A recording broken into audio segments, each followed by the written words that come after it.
Hello guys, saya Irul, welcome back to Flash User Channel. Setelah kemarin udah versusin sama Xiaomi 11T yang non-pro, dan akhirnya harus mengakui kalau Realme GT Neo 2 lebih unggul dengan Snapdragon 870-nya. Kali ini saya akan adu dengan seri Pro-nya yang pakai chipset sekelas Snapdragon 888. Apakah Xiaomi 11T Pro bakal kalah lagi performanya dibanding Realme GT Neo 2 dalam urusan gaming? Yuk langsung kita buktikan lewat gaming test 5 game terberat. Kira-kira siapa nih yang punya endurance paling kuat? Game yang pertama jelas game paling populer dulu, yaitu PUBG Mobile. Dan kedua HP ini sama-sama bisa unlock settingan Ultra HD Ultra atau HDR Extreme. Sayangnya versi Pro dari Xiaomi 11T ini malah nggak bisa unlock smooth 90 fps kayak versi non-Pro-nya kemarin. Dan saat dites pakai settingan HDR Extreme, kedua HP ini sama-sama bisa menjalankan game HD ini dengan lancar dan minim terjadi frame drop. Tapi kalau dari FPS counternya ini terlihat 10 menit awal bermain, Realme GT Neo 2 terlihat lebih stabil dan frame dropnya paling rendah di 53 fps. Sedangkan Xiaomi 11T Pro frame drop terendah mencapai 45 fps. Untuk kontrol touchscreen dan giroskopnya sama-sama responsif dan tidak delay. Sedangkan untuk suhu panas HP setelah bermain selama 1 match cuma terasa sedikit panas dan masih cenderung terasa hangat. Sebelum lanjut ke game berikutnya, sekalian kita tes dulu hasil pengetesan Antutu versi 9-nya dulu ya. Yang anehnya di Xiaomi 11T Pro ini hasilnya jadi lebih maksimal kalau aplikasi dimasukkan ke dalam menu game turbonya. Walaupun tetap aja sih skor finalnya belum bisa mengalahkan skor Antutu dari Realme GT Neo 2 ya guys. Game berikutnya saya tes buat mainin game arcade racing dari Gameloft, yaitu Asphalt 9 Legends. Untuk settingan default kedua HP ini sudah bisa unlock mode 60 fps. Namun biar maksimal kita rubah settingan grafis ke yang tertinggi. Sama halnya dengan game PUBG, Realme GT Neo 2 terlihat lebih stabil dalam 10 menit awal permainan. Sedangkan Xiaomi 11T Pro cukup terasa penurunan FPS-nya.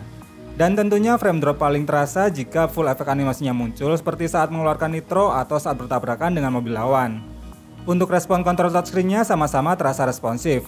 Sedangkan untuk suhu panas HP setelah bermain selama setengah jam, hampir identik dengan game PUBG yang cuma terasa hangat saja.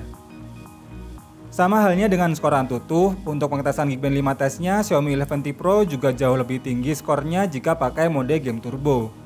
Dan untuk single core point sedikit lebih unggul dibanding Realme GT Neo 2, namun tetap sedikit lebih kalah pada multi-core poinnya.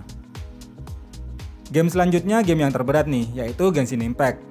Kedua HP settingan defaultnya berada di medium. Namun tentunya akan kita siksa pada settingan tertinggi dengan mengaktifkan mode 60 fps. Dan untuk kestabilan FPS-nya, Realme GT Neo 2 punya tingkat kestabilan FPS yang bagus di 10 menit awal permainan. Sedangkan Xiaomi 11T Pro cenderung tidak stabil dan frame drop terendah mencapai 15 fps. Jauh lebih parah bahkan dibandingkan versi non-Pro-nya yang sudah kita tes sebelumnya. Sedangkan untuk suhu panas HP setelah bermain selama setengah jam, Xiaomi 11T Pro terasa lebih panas jika dibandingkan Realme GT Neo 2 yang tidak sampai terasa begitu panas banget. Yang cukup buat saya kaget justru pada pengetesan 3D Mark-nya berikut ini, di mana pada mode wildlife ternyata Xiaomi 11T Pro mendapatkan skor yang cukup tinggi dan bisa mengalahkan skor dari Realme GT Neo 2. Bahkan skor ini bisa didapatkan tanpa menggunakan mode game turbo. Game keempat kita cobain game yang support sampai 120 fps, yaitu game MOBA League of Legends Mobile. Namun ternyata baik Xiaomi 11T Pro atau Realme GT Neo 2 sama-sama settingannya cuma mentok di 60 fps. Dan untuk pengalaman bermain di kedua HP ini jelas terasa smooth banget dan tidak ada kendala yang berarti. Bisa menampilkan gameplay full efek animasi yang dinamis, sedangkan untuk suhu panas HP Xiaomi 11T Pro sedikit terasa lebih panas. Oke lah kalau kedua HP ini sama-sama terasa ngebut dan powerful. Tapi untuk efisiensi baterainya ketika dites pakai aplikasi PC Mark, ternyata Realme GT Neo 2 jauh lebih terasa awet dan bisa lebih tahan lama. Dibandingkan Xiaomi 11T Pro yang cuma punya screen on time 10 jam 23 menit saja. Game kelima atau yang terakhir saya coba buat mainin game PUBG yang baru, yaitu PUBG New State. Dimana untuk settingan game kedua HP ini ternyata identik dan sama-sama belum bisa unlock settingan ekstrim atau full rata kanan. Dan sayangnya ketika dites pakai aplikasi FPS Monitor, ternyata game ini belum support dan malah bikin crash ketika dimainkan. Tapi untuk kestabilannya, kedua HP ini bisa menjalankan game ini dengan cukup baik. Walaupun terkadang tidak begitu smooth dan cukup terasa untuk frame dropnya. Kontrol touchscreen-nya juga sama-sama responsif, sedangkan suhu panas HP ketika bermain selama 1 match juga cuma terasa hangat aja.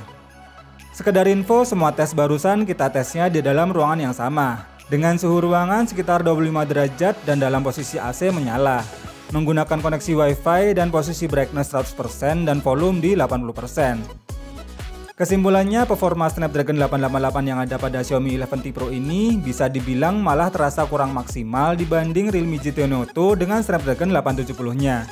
Hal itu juga dikarenakan perbedaan besar memori RAM pada kedua HP ini, yaitu 12GB LPDDR4X di Realme GT Neo 2, sedangkan Xiaomi 11T Pro hanya 8GB tapi LPDDR5.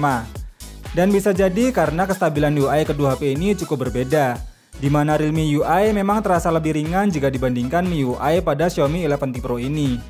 Namun dengan harga yang tidak jauh berbeda, lagi-lagi saya akan memilih Realme GT Neo 2 mengingat efisiensi dayanya jauh lebih baik. Tapi kalau yang mau nyobain teknologi ngecas 120W yang super ngebut, jelas Xiaomi 11T Pro jadi pilihan yang pas untuk saat ini.